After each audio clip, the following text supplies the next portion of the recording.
Hi friend, ಎಲ್ಲರಿಗೂ ನಮಸ್ತೆ. ಎರಡು ಬ್ಯಾಡ್ ನ್ಯೂಸ್ ಕಾದಿದೆ, ಅದು ಎರಡು ಬ್ಯಾಡ್ ನ್ಯೂಸ್ ನಿಮ್ಮ ಹತ್ರ ಹೇಳ್ಕೋಬೇಕು ಅಂತ ಬಂದಿದ್ದೀನಿ.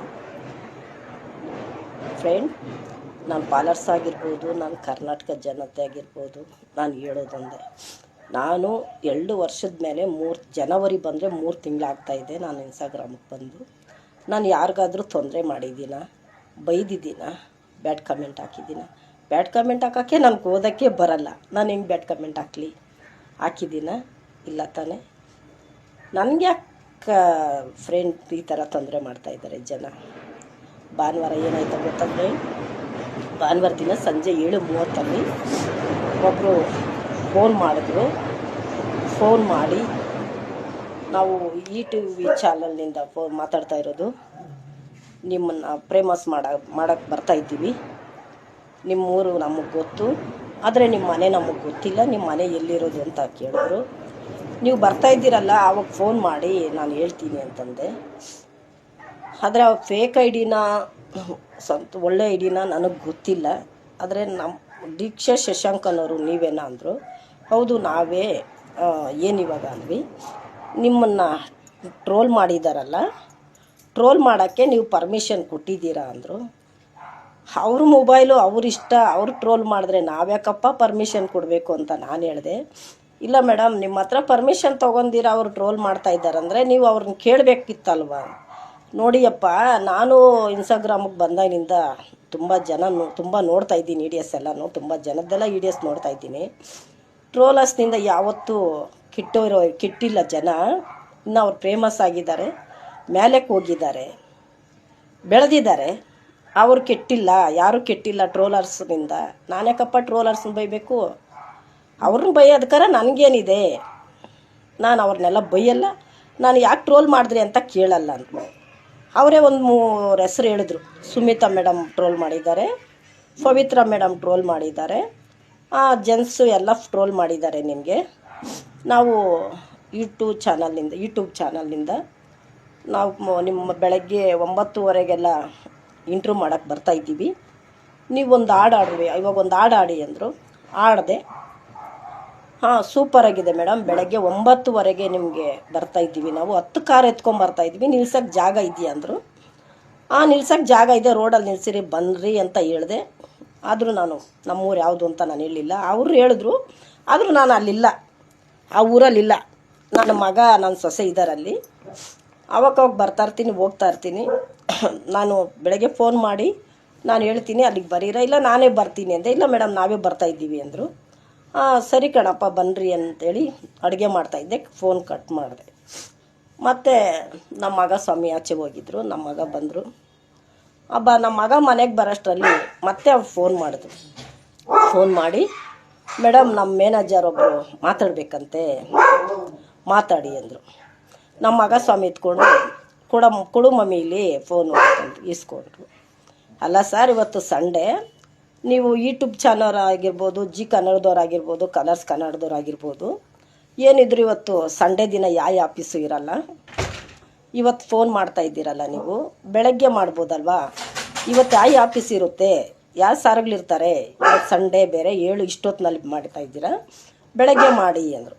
ಇಲ್ಲ ನಾವು ಬೆಳಗ್ಗೆ ಫಸ್ಟು ನಿಮ್ಮದೇ ಇಂಟ್ರ್ವ್ಯೂ ಇರೋದು, ಅವ್ರಿಗೆ ಫೋನ್ ಕೊಡು ಅಂದರು. ಅಷ್ಟೊತ್ತಿಗೆ ಚಾರ್ಜಿಂಗ್ ಖಾಲಿ ಆಗೋಯ್ತು, ನನ್ನ ಮೊಬೈಲಲ್ಲಿ ಸ್ವಿಚ್ ಆಫ್ ಆಗೋಯ್ತು.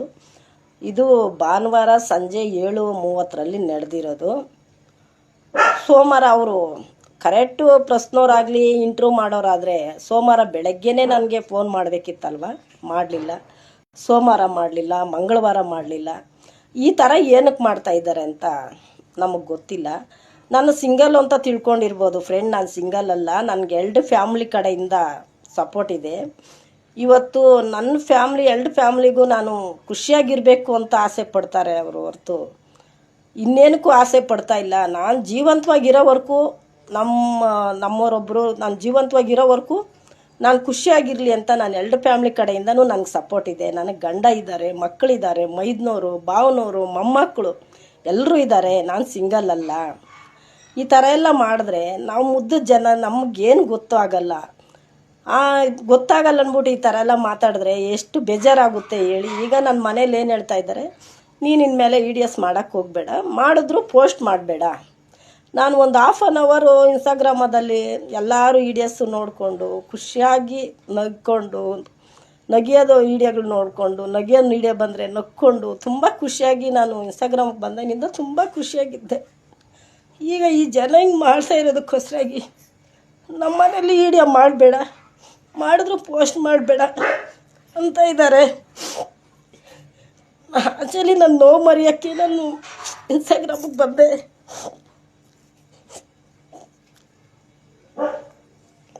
ಮತ್ತು ಈ ಥರ ಜನ ಎಲ್ಲ ನನಗೆ ನೋವು ಕೊಟ್ಟರೆ ನಾನು ಏನಕ್ಕೆ ವೀಡಿಯೋ ಮಾಡಬೇಕು, ನೀವೇ ಹೇಳಿ ಫ್ರೆಂಡ್. ನನ್ನ ಕಡೆಯಿಂದ ಏನಾನ ತಪ್ಪಾಗಿದ್ದರೆ ಹೇಳಿ, ಇಲ್ಲ ನಾನು ಏನಾನ ಅರ್ಧ ಬರ್ಧ ಬಟ್ಟೆ ಹಾಕ್ಕೊಂಡು ಮಾಡ್ತೀನ, ನನ್ನ ಏಜ್ ತಕ್ಕಂಗೆ ನಾನು ಮಾಡ್ತೀನಿ. ಒಂದು ದಿವಸ ಹೇಳೋಕ್ಕೆ ಇಷ್ಟಪಡ್ತೀನಿ ಫ್ರೆಂಡ್, ಕಲೆಗೂ ಏಜ್ಗೂ ಸಂಬಂಧನೇ ಇಲ್ಲ. ಕಲೆ ಅನ್ನೋದು ಯಾವ ಏಜ್ ಆದ್ರೂ ಕಲೆ ಮಾಡುತ್ತಾರೆ, ಕಲೆ ಮಾಡ್ಬೋದು. ಈ ಏಜಕ್ಕೆ ಇದೇ ವಿಡಿಯೋ ಮಾಡಬೇಕು ಅಂತ ಏನಿಲ್ಲ. ಆ ಥರ ನಾನು ಅಧ್ವಾನವಾಗಿ ವಿಡಿಯೋಗಳು ಮಾಡಿಲ್ಲ ಅಂತ ನಿಮಗೂ ಗೊತ್ತು. ಈಗ ನಮ್ಮ ಮನೇಲಿ ವಿಡಿಯೋ ಮಾಡಬೇಡ, ಮಾಡಿದ್ರು ಪೋಸ್ಟ್ ಮಾಡಬೇಡ, ನೀನೇ ಮಾಡ್ಕೋ ಅಂತ ಹೇಳ್ತಾ ಇದ್ದಾರೆ. ಇನ್ನೊಬ್ರು ನೋಡಿದ್ರೆ ಲಾಲಿ ಹಾಡು ಫಿಲಮ್ನಿಂದ ಒಂದು ಹಾಡು ಆಡಿದ್ದೀನಿ, ನಾನೇ ಓನ್ವಾಗಿ ಆಡಿರೋದು. ದರ್ಶನ್ ಸಾರು ನಿನ್ಗೆ ಯಾವಾಗಮ್ಮ ಅಣ್ಣ ಆದರು ಅಂತ ಹಾಕಿದ್ದಾರೆ. ಹಣ ನಿಮಗೆ ಹೇಳ್ಬೇಕಾಗಿರೋ ಅವಕಾಶತೆ ಇಲ್ಲ, ಆದರೂ ಹೇಳ್ತಾ ಇದ್ದೀನಿ. ಅವ್ರು 15 ವರ್ಷದ ಮುಂಚೆನೇ ನನಗೆ ಅಣ್ಣ ಆಗಿದ್ದಾರೆ. ಅಣ್ಣ BJPಯವ್ರು ಕರ್ಕೊಂಬಂದಿದ್ರು ನಮ್ಮೂರಿಗೆ, ಆವತ್ತೇ ಅವ್ರು ಅಣ್ಣ ಆಗಿದ್ದಾರೆ. ಅಣ್ಣ ನಿಮಗೆ ಗೊತ್ತೋ ಗೊತ್ತಿಲ್ವಾ, ನನ್ನ ಮಗ ಒಬ್ಬ ಫಿಲಮಲ್ಲಿ ಕೆಲಸ ಮಾಡ್ತಾಯಿದ್ದ. ನಮ್ಮ ಮಗ ತುಂಬ ಜನ ಆಕ್ಟ್ರೆಸ್ರನ್ನ ನನಗೆ ಪರಿಚಯ ಮಾಡಿಸಿದ್ದಾನೆ. ಹೇಳ್ತೀನಿ ಕೇಳಿ ಅಣ್ಣ. ಸೂರಜ್ ಗೌಡ ಸರ್ ಒಬ್ಬರು, ಉಗ್ರಂ ರವಿ ಸರ್ ಒಬ್ಬರು, ಯಾವುದೋ ಸೀರಿಯಲಲ್ಲಿ ಜಯದೇವ್ ಅಂತನವರು ಒಬ್ಬರು, ಆಮೇಲೆ ಪ್ರಭಾಕರ್ ಮಗ ಸಾರು, ವಿನೋದ್ ಪ್ರಭಾಕರ್ ಸಾರು, ಅವರೆಲ್ಲ ನಮಗೆ ಗೊತ್ತು. ಆದರೂ ನಾನು ಹೇಳ್ಬೇಡ್ದು ಅಂತ ಇದ್ದೆ. ನೀವು ಈ ಥರ ಎಲ್ಲ ಮಾತಾಡ್ತಾ ಇದ್ದೀರ ಅನ್ನೋ ಕಾರಣಕ್ಕೋಸ್ಕರ ಹೇಳ್ತಾ ಇದ್ದೀನಿ. ಅಣ್ಣ ಒಂದು ಕೆಲಸ ಮಾಡ್ತೀರಾ, ಪ್ರಭಾಕರ್ ಮಗ ಸಾರು ವಿನೋದ್ ಪ್ರಭಾಕರ್ ಇದ್ದಾರಲ್ಲ, ಅವ್ರ ಫೋನ್ ನಂಬರ್ ಹೆಂಗಾದರೂ ಕಾಂಟ್ಯಾಕ್ಟ್ ಮಾಡಿಕೊಂಡು ಅವ್ರಿಗೆ ಫೋನ್ ಮಾಡಿ, ಸರ್ ಗಜ ಅನ್ನೋರು ನಿಮಗೆ ಗೊತ್ತಾ, ಅವರು ಫ್ಯಾಮ್ಲಿ ನಿಮಗೆ ಗೊತ್ತಾ ಅಂತ ಒಂದು ಮಾತು ಕೇಳ್ರಿ ಅಣ್ಣ. ಅವರೆಲ್ಲ ನಮ್ಮ ಲೀಸ್ಟೇ ಹೇಳ್ಬಿಡ್ತಾರೆ ನಿಮಗೆ. ಈ ಅಮ್ಮ ನೋಡೋಕ್ಕೆ ಹಿಂಗಿದ್ದಾಳೆ ಅಂತ ನೀವು ತಿಳ್ಕೊಂಡಿರ್ಬೋದು, ಆದರೆ ನಾನು ಯಾರಿಗೂ ತೊಂದರೆ ಮಾಡಿಲ್ಲ, ಮಾಡೋದು ಇಲ್ಲ. ನಾನು ತುಂಬ ಸೈಲೆಂಟು, ವೈಲೆಂಟ್ ಆದ್ನೋ ಹುಡ್ಕೊಂಬಂದು ಹೊಡಿತೀನಿ ನಾನು. ಈ ಕೈ 20 ವರ್ಷ ಎಳ್ನೀರು ಹೊಡೆದಿರೋ ಕೈ, ಗೊತ್ತಾಯ್ತಾ? ಒಬ್ರಿಗೆ ಅನ್ಯಾಯ ಮಾಡಿಲ್ಲ, ಒಬ್ರಿಗೆ ಮೋಸ ಮಾಡಿಲ್ಲ, ನಾನು ಕಷ್ಟಪಟ್ಟು ನಾನು ಬದುಕ್ತಾ ಇದ್ದೀನಿ. ಈ ಕೈ ಇದೆಯಲ್ಲ, ಎಳ್ನೀರು ಹೊಡೆದಿರೋ ಕೈ, 20 ವರ್ಷ ಎಳ್ನೀರು ಹೊಡೆದಿರೋ ಕೈ, ರೈಟಾಗಿ ಹೊಡೆದ್ರೆ ಲೆಫ್ಟಲ್ಲಿ ಬರುತ್ತೆ ಸೇರ್ವ, ಹುಷಾರಿರಲಿ.